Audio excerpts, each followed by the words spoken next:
Welcome back mga ka-Agri-Explorer. This is Ron's Farm Official. Matagal-tagal po tayong nawala sa YouTube. Gawa nga po ng marami po tayong mga dinevelop dito sa farm. Marami po tayong mga bagong tinuklas pa na mga kaalaman.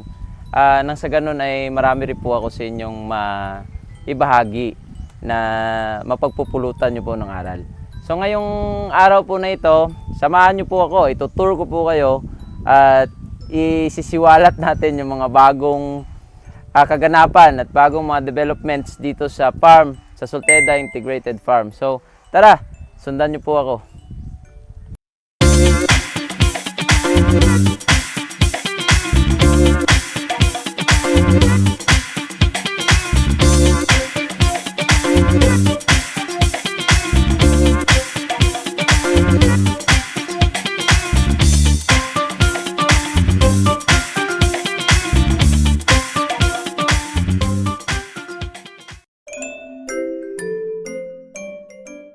Sa mapapansin nyo po mga ka-Agri-Explorer, wala na po ditong mga itik. Yan, green na po yung mga damo. Marami na pong tumubong, marami na pong mga isda, marami na mga halaman. Gawa po yan nang wala na po ditong itik. So samahan nyo po ako, ipapakita ko po sa inyo yung dati nating building ng itik. At kung ano nga ba yung nangyari, bakit nang wala na ditong itik. So tara. Sundan niyo po ako. Dito akyat po tayo mga ka-Agri-Explorer.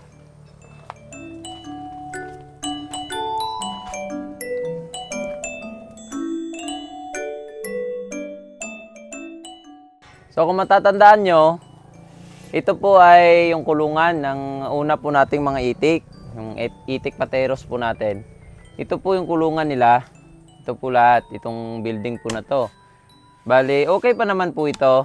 Medyo may sira na po kasi matagal-tagal na rin naming napabayaan. Pero sa investment po namin dito sa building na ito, meron po ako ditong video kung ilan po yung ginastos namin dito.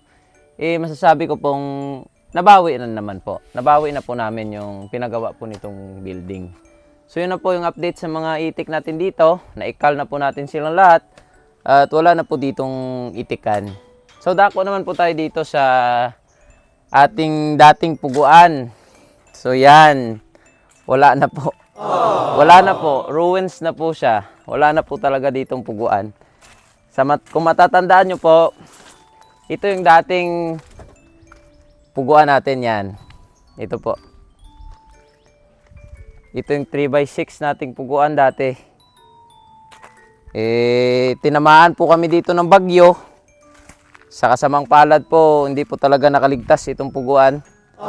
Ito po na to, ito na lang po yung bumuhat dati sa buong bubong nitong puguan. Kasi nga po, bumagsak po talaga yung bubong nitong puguan natin. At yung malaking kahoy po dito, dati, meron po dito gemelinang malaki, natumba rin po yun. At sa mapapansin nyo po dito, marami pong mga kahoy yung natumba rin. Gawa nga po ng napakalakas po dito yung bagyo. Yan. But on the bright side mga ka-Agri-Explorer, may nawala pero meron din pong bago. At ito po na to, itong bagong building po na to, makikita nyo ngayon. Ito rin po yung bagong project na dito sa Solteda Integrated Farm. Isa po ito sa mga bagong project namin dito. Ito po ay magiging manukan. Manukan po ito mga ka-Agri-Explorer. Di ba dati meron pong mga video kami na in-upload na magiging babuyan po ito. Itong building na to mga ka-Agri-Explorer. Pero napagdesisyonan po namin na magpamilya, ang Solteda family, na manukan po talaga yung the best dito. Kasi nga po retailer and wholesaler po kami ng itlog. So demand na demand talaga yung itlog ng manok dito mga ka-Agri-Explorer. So, minabuti namin na ibaling na lang. O doon na lang kami mag-shift sa manukan. Ito ay hopefully ay makakargahan na po ito o malalagyan na po ito ng manok this April or May. This summer po mga ka-Agri-Explorer. So, yan po yung isa sa abangan ninyo at makakapulot po kayo sana ng mga panibagong kaalaman dito kapag mayroon na po kaming manukan. Time check po mga ka-Agri-Explorer, 1:30 PM po ngayon, 1:30 ng hapon. At sa nakikita nyo po, malamig po dito yung hangin, preskong-presko po kung magkakaroon po dito ng manukan kasi nga po kita nyo open po yan, kapatagan po dito. At dito naman po, bukid-bukid siya, pero nakaka-circulate po ng maayos yung hangin. Dito po sa likod, meron din po ditong bukal, na makita nyo po, may mga hose po na yan. Bukal po yan, na galing doon sa likod, at pinapunta po namin doon sa amin, sa puguan, para meron po kaming libreng access sa tubig. Yun po, mga ka-Agri-Explorer, at yun yung isa sa mga new updates o mga bagong projects dito sa farm na malapit na naman pong matapos. So dako po tayo doon sa big reveal kung ano na po yung itsura ng bagong puguan at itikan. At meron din pong mga bago ako ipapakita sa inyo na mga amin din pong bagong tuklas sa pagpupugo at sa pag-iitik. So tara, dako naman po tayo doon sa kabila. Dito na po tayo mga ka-Agri-Explorer sa bago naming puguan. So tara, pasok po tayo na makita nyo naman po yung bago naming puguan dito. So pagpasensyahan nyo na po, medyo magulo. Kasi nga po, nagpa-extend po kami ng bahay dito. Makikita nyo po. Yan. So tara, tara mga ka-Agri-Explorer.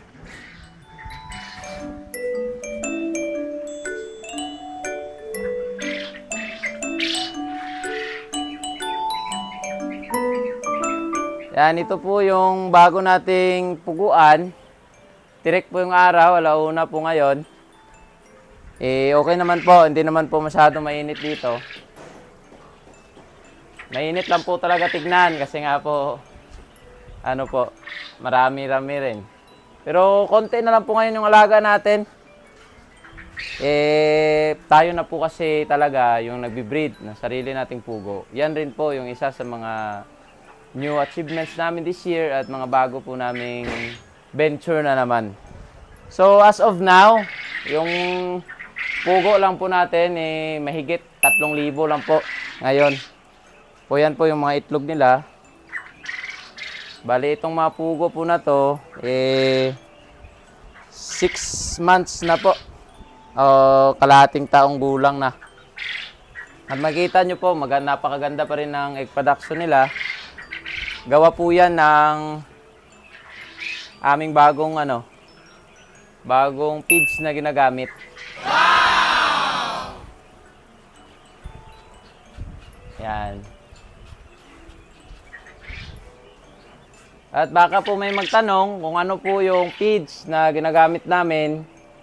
Ito po siya, yung ginagamit namin ngayong feeds ng SIDC. Dati na po kami nitong gumagamit. Hindi lang po sa pugo, ito rin po sa duck, sa itik, yan. Ito rin po yung feeds nila sa itik, mga ka-Agri-Explorer, yan. Pellets po ito. Yan, napaka-quality po ng feeds. Base po sa mga experience namin, marami rin po kaming na-experience ng mga leading brands.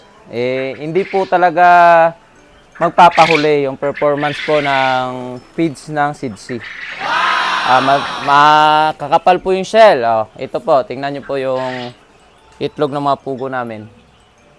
Yan, makakapal po talaga yung shell. And then, pantay-pantay po yung laki. Pantay-pantay po yung laki. Iwas po yan sa prolapse o yung hindi po makalabas yung itlog nila. Nagsasani po yan sa pagkamatay nila. At yung sa itik naman po, ito po yung itlog nila. Malalaki po. Yan. Malalaki po talaga yung itlog nila. Pantay-pantay po yung itlog. Maganda. Yan.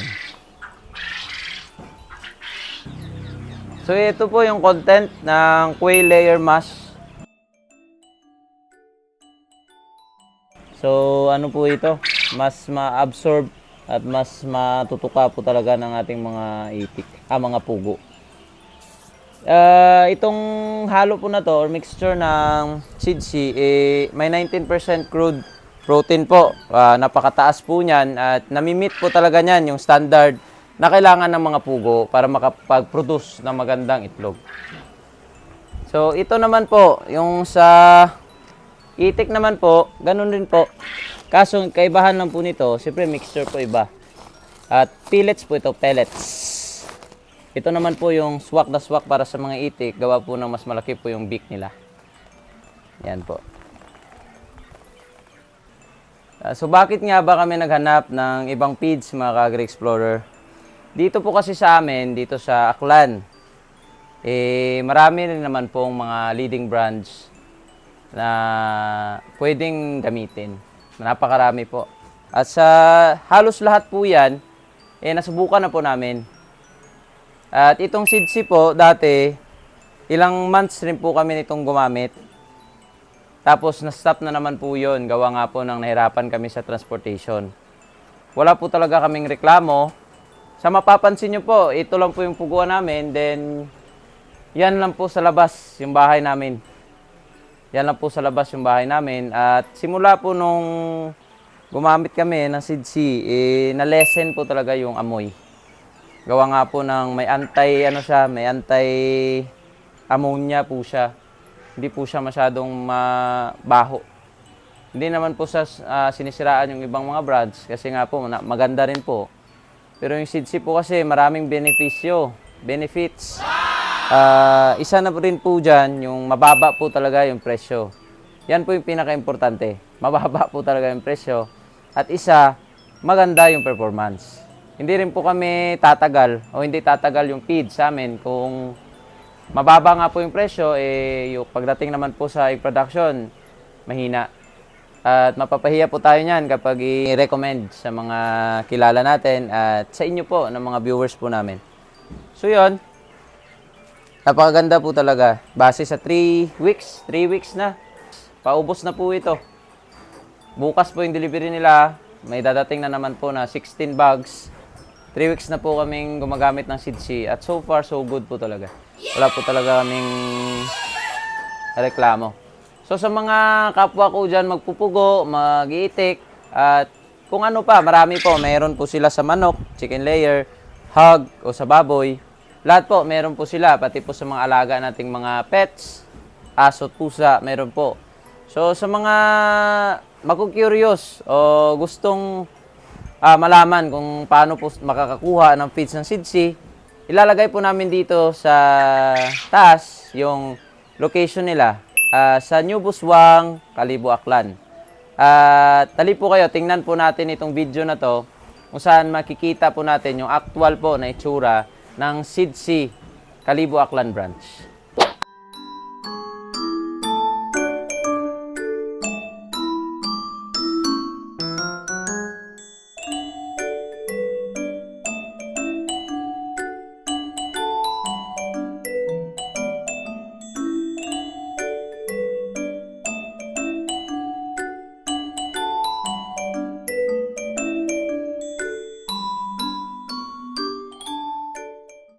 So dito pala tayo mga Ka-Agri-Explorer sa Sidsi Kalibo Aklan branch. So makikita nyo, ito yung isa sa mga bodega nila dito.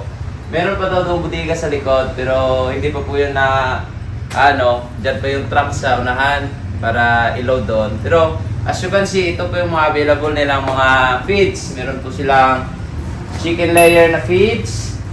Tapos may sa hog rin po tayo, mga pre-starter, lahat po kompleto po dito, no? Kaya napakaganda. Napakaganda talaga ng Sidsi Aklan. Ito meron din po talaga silang para sa ating mga duck layer, feeds. Ito po na to para sa atin to. Sa Salted Integrated Farm, yan po yung mga location natin. At dito po sa likod, yan, meron din po silang pangpugo. Yan, nagbabalik loob po tayo sa Sidsi. Kasi dati nakagamit na rin po tayo at satisfied naman po tayo sa performance. Yun nga lang, yung availability po noon o dati, mahirap. Ngayon, nag-coordinate na po kami dito sa Kalibo Aklan branch ng SIDSI.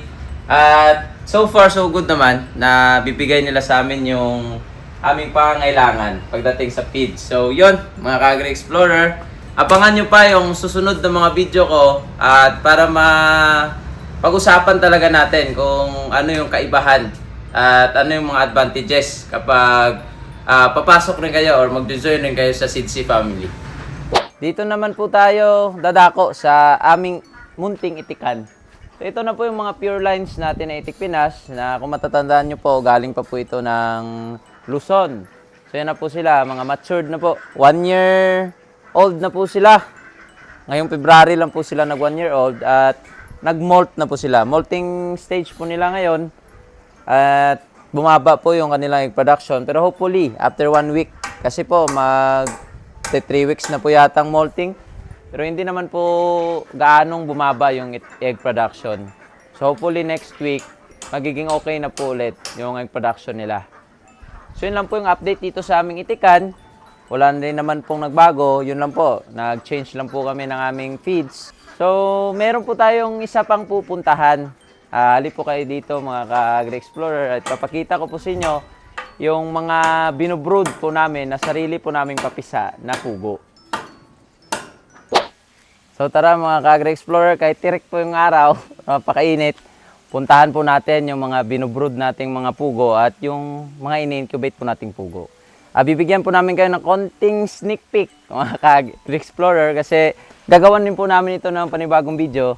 So make sure po na nakasubaybay po kayo kung gusto nyo rin pong matuto sa pagpapapisa at sa pagbrood po ng mga pugo. So tara! Ito po yung ano namin, incubator house namin. Meron po kaming sisiw ngayon. Nasa ano yata? 3,000 na yata to. Sobra. So ito po yung mga ano namin. 1 week old. Ito naman po, maliliit pa po. Mga 5 days old. Yan. Kasi po, hindi po isang batch yung pagpapapisa namin. Kasi nga po, nagsisimula pa lang po kami ng pagpapapisa. Yan na po sila. Yan. Mix pa po yan, lalaki at babae. Kasi nga po, magpaparami pa po kami ng breeders. At kukuha rin po kami ng materyales sa iba. Nang sa ganun po, mapanatili po nating malayo sa inbreeding yung mga alaga natin, mga Kagre Explorer. So yun, may nakatakas na isa. Bulin natin. Oh. Ito'y maliit pa. Dito to. Ay, okay, saan ka lang kasi nga. Diyan ka. O ito naman po, meron na naman pong bagong blessing kami. Yan. Sneak peek lang po Joke lang. Yan. Napakarami pong sisiw na naman, blessing na naman po. Ito na lang yung hindi pa napipisa 90% po talaga yung nila, fertility. Yan.